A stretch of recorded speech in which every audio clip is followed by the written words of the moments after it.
Oke, ini dia tips and trick iOS 17.4. Let's go.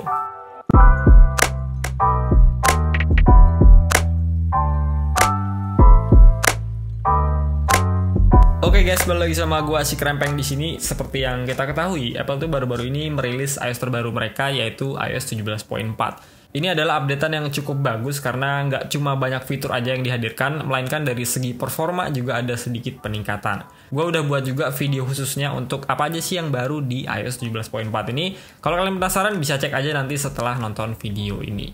Jadi di video kali ini gue mau kasih tips and trick untuk kalian yang udah update ke 17.4. Kalian juga bisa terapkan tips ini kalau emang masih berada di iOS 17.4 RC ya.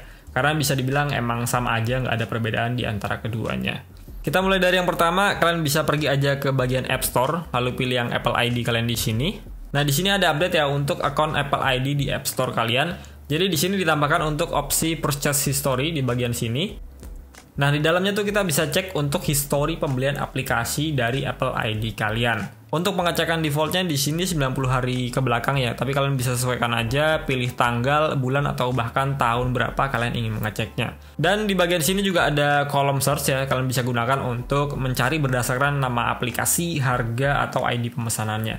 Oh ya, nggak cuma untuk aplikasi berbayar aja ya, di sini untuk aplikasi yang free juga bisa, kalian bisa pilih ke opsi yang sini, tinggal centang aja bagian free-nya, lalu apply, maka dia akan menampilkan aplikasi-aplikasi free atau gratis yang udah kalian download sebelumnya.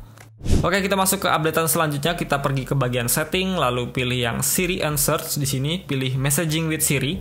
Nah, di 17.4 ini kan Apple kasih fitur tambahan ya untuk read message-nya. Jadi sekarang tuh ada beberapa tambahan bahasa di sini. Kalian bisa pilih bahasa apapun sesuai dengan keinginan kalian. Cuman sayangnya di sini belum ada bahasa Indonesia. Jadi gue coba pilih untuk bahasa Jepang di sini. Nah, ternyata dia bisa menambahkan untuk bahasa lagi ya. Jadi nggak cuma satu. Gue contohin untuk ambil bahasa Arabik di sini. Dan saat kalian mendapatkan pesan dengan kedua bahasa ini, Siri itu akan langsung membacakan pesannya sesuai dengan bahasa yang kalian pilih di sini. Di sini juga bisa pilih untuk jenis voice-nya ya. Dari Jepang di sini ada 4, kalian bisa sesuaikan, pilih yang mana. Dan di Arabik ada 2 di sini. Dan untuk bahasa yang lainnya pasti akan berbeda-beda untuk jumlah jenis voice-nya. Jadi kalian tinggal pilih dan sesuaikan aja.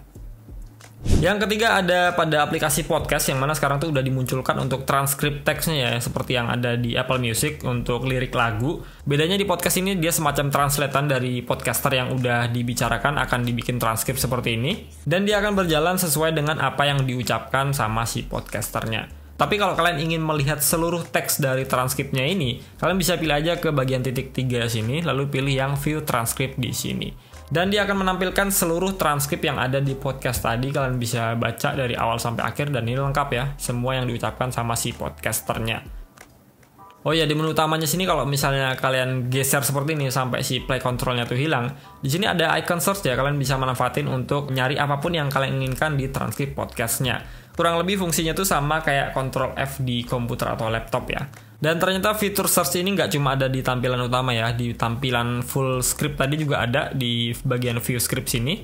Nah, ternyata di bagian atas ini ada icon search juga ya, ini fungsinya sama, nggak ada beda sama sekali. Jadi kalian bisa manfaatin di dua kondisi ini.